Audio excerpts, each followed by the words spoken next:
Assalamualaikum warahmatullahi wabarakatuh. Salam dan bahagia Bapak Ibu Guru Penggerak. Perkenalkan saya Kolipa, calon guru penggerak Angkatan 9 Kabupaten Brebes. Dalam video ini, saya akan memaparkan kesimpulan dan refleksi pemikiran Ki Hajar Dewantoro pada tugas koneksi antar materi modul 1.1. Menurut Ki Hajar Dewantoro, pengajaran dan pendidikan adalah hal yang berbeda. Pengajaran merupakan bagian dari pendidikan. Pengajaran adalah proses pendidikan dalam memberi ilmu atau berfaedah untuk kecakapan hidup anak secara lahir dan batin. Sedangkan pendidikan adalah proses memberi tuntunan terhadap segala kekuatan kodrat yang dimiliki anak agar ia mampu mencapai keselamatan dan kebahagiaan yang setinggi-tingginya baik sebagai seorang manusia maupun sebagai anggota masyarakat. Pendidikan menciptakan ruang bagi murid untuk bertumbuh secara utuh agar mampu memuliakan dirinya sendiri dan juga orang lain.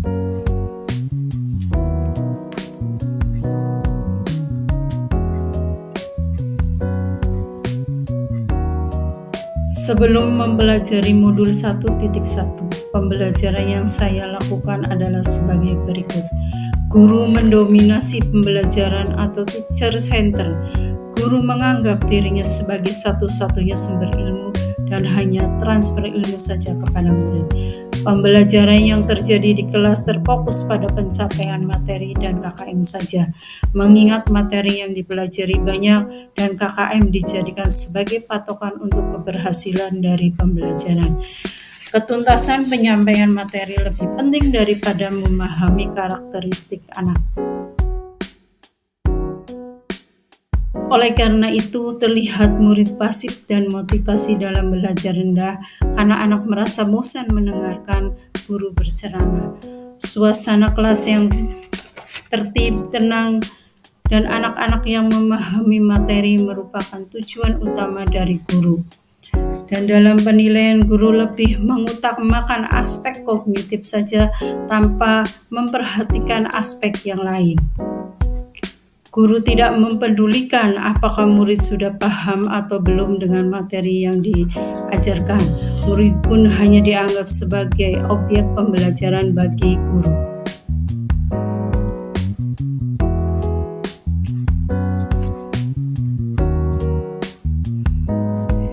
Namun setelah mempelajari modul 1.1 tentang pemikiran Ki Hajar Dewantoro, saya menyadari bahwa apa yang saya pikirkan dan saya lakukan selama ini kurang tepat. Seharusnya saya melakukan proses pembelajaran secara menyeluruh, bukan hanya pada aspek kognitif saja, tetapi aspek afektif, psikomotorik, spiritual, sosial, dan budaya. Murid sebagai subjek pembelajaran artinya seorang murid mempunyai kebebasan berekspresi, berkreasi, dan bebas mengungkapkan pendapatnya. Guru seharusnya sebagai fasilitator dalam proses pembelajaran. Guru pun harus ikhlas penuh kesabaran dengan hati yang tulus sehingga pembelajaran menjadi menyenangkan dan berpusat pada murid. Selain itu, saya pun harus bisa memahami karakter murid karena setiap anak dilahirkan berbeda-beda, memberikan kesempatan mereka untuk tumbuh sesuai dengan kodratnya. Guru pun bukan satu-satunya sumber belajar anak, guru hanya bertugas menuntun agar anak menemukan kemerdekaan dalam belajar.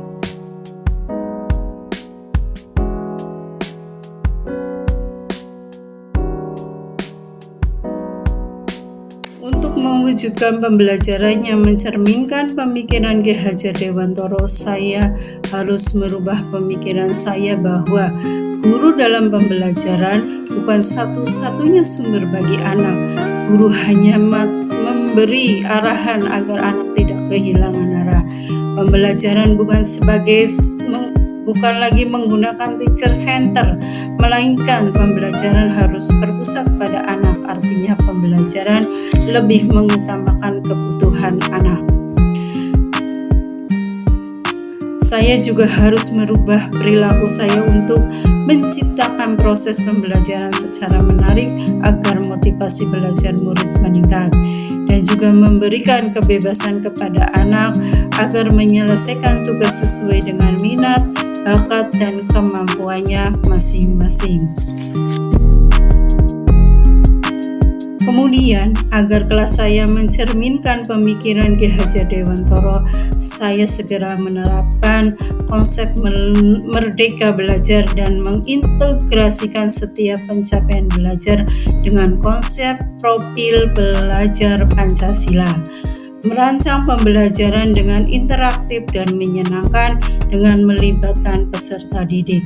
Pembelajaran yang lebih mengutamakan budi pekerti agar anak mempunyai nilai-nilai yang mulia. Kemudian menerapkan pembelajaran berbasis kearifan lokal dan budaya setempat. Hal ini penting untuk diterapkan pada anak-anak pada saat ini, mengingat perkembangan iptek banyak sekali anak-anak yang kehilangan nilai-nilai budayanya. Penerapan sistem AMONG, yaitu pendidikan yang menuntun bukan lagi menuntut. Pembelajaran yang disesuaikan dengan kodrat alam dan kodrat zaman yang sesuai dengan pemikiran Ki Hajar Dewantara bahwa pembelajaran diintegrasikan dengan permainan agar suasana kelas lebih menyenangkan.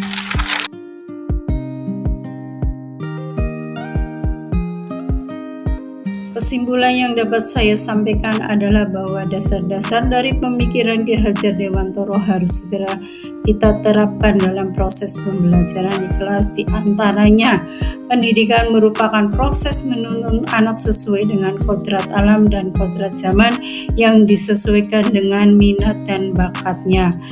Pendidikan adalah penanaman karakter, terutama budi pekerti yang mulia. Dan yang ketiga, pendidikan yang baik adalah pendidikan yang berpihak pada anak atau murid.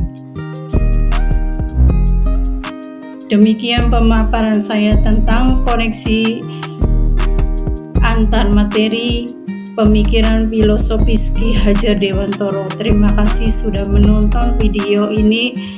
Salam dan bahagia Bapak Ibu Guru Penggerak. Wassalamualaikum warahmatullahi wabarakatuh.